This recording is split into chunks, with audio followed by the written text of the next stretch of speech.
Hello people, I am the Comic Book Gamer, and today I'm going to be reviewing Deathstroke issue number 8, which is the second part of the God Killer story arc. So yeah, spoilers if you have not read this issue. Anyways, there's your spoiler warning. So yeah, let's get into it. This issue opens up with where issue number 7 left off, obviously. It's to where Deathstroke had just broken out the god he's been contracted to kill, and so Wonder Woman's kind of pissed at him, and they're going to fight. At least it looks like it does. But what turns out is just Wonder Woman's beating on Deathstroke, and Deathstroke won't fight back, and Wonder Woman even says, "Why aren't you fighting back? Fight back so I can kill you." And this was pretty stupid. Like, this fight was terrible. I thought the Batman versus Deathstroke fight in issue number 5, I think it was disappointing. This fight was even more disappointing, because the Batman versus Deathstroke fight was a good, cool fight. It was just like a cop-out at the end. There was no clear winner. It was just, oh, well, you know, they had a tie because of stalemate and all that. It was a cop-out. This was terrible, this fight. It was just Wonder Woman. It wasn't even a fight. It was so one-sided. It was just Wonder Woman beating on Slade because he wouldn't fight back. It was so stupid. And then, by the end, Deathstroke does something that Deathstroke would never do. This is what he does. He tells Wonder Woman who hires him, and he gives her the weapon that he was given for the job. That is not a thing Deathstroke does. That, you know, the confidentiality between, in this business, Deathstroke is very professional. Just because Wonder Woman's beating on him doesn't mean he'd tell her. She doesn't even throw the lasso on him yet. And it was just, really? He already just gives up, like, hey, Wonder Woman, here's, you know, what happened. Blame this guy. He's the one who set everything up and hired me. I was like, what? That's so stupid. And then later, she puts the lasso of truth on him, and I was like, okay, he's gonna be immune, like he was in pre-New 52. Nope, he's not immune anymore in New 52. But pre-New 52, Slade was immune to the effects of the lasso, which made him even more of a badass. But in this, nope, he's not. Overall, like, well, at the very end, we get to see the god he's contracted to kill.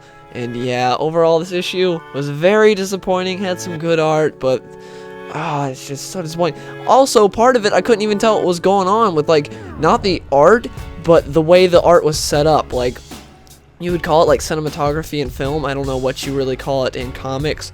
I'm trying to think of the right term. But like the way some of the panels were set up, it was like, what is going on here? Like, there's a picture of Deathstroke's knee, and like Wonder Woman's doing something. It's like, what is going on? Now granted, there is one part in the middle of the book that is just gorgeous. Tony Daniel at his best. Wonder Woman looks great. Deathstroke looks awesome. There's one part, the art is amazing. The art is overall really good, and here the panels are set up really well, but there are some parts of the set where the panels are just set up so weird that's like, what is going on? So overall, I would say, unless, you know, you're going to be following the story arc, obviously you've already bought it then, but I would not say get this issue. It's not recommended. It's a pretty bad issue. It's probably the worst of the series so far. This or the final issue of the last story arc. This or issue number 6 are the worst of this series. It's just, man, so disappointing. Like, we got set up for. I really hope it's not this disappointing when Superman shows up, because otherwise, man, I was so disappointed with this. Hopefully the annual is good. We'll see what happens then. But yeah, that's the next part, and it's called 50 Slades of Grey, I think it's called, or something like that. But yeah, I'm excited for the annual number 1, but overall this story arc was just really bad. Also, we got introduced to an Amazon that Deathstroke apparently knew, so that was kind of cool. That was like the only part that I really liked. Was the part where we saw that Deathstroke knew in Amazon from a while ago, seeing like old contacts of Deathstroke. That was kind of cool. But yeah, the next part is in annual number 1. It's called 50 Shades of Slade, and so I don't know what that's supposed to mean, playing off 50 Shades of Grey. But yeah, we'll see what happens then. Something that really bugged me about this issue that I don't remember if I mentioned earlier or not, but either way I'm going to say it right now, was that Wonder Woman looks at Deathstroke and says, if you call me anything other than Wonder Woman again, those will be the last words you speak.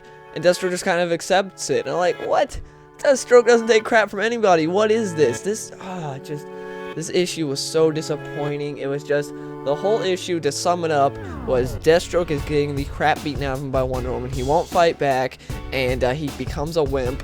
It's terrible. And then by the end, Deathstroke somehow convinces Wonder Woman to let him go and kill the god, because he doesn't have any way off the island, and they want to punish him anyway, so she doesn't think he can take on the god. So she's like, okay, you can go take him on or die trying, whatever.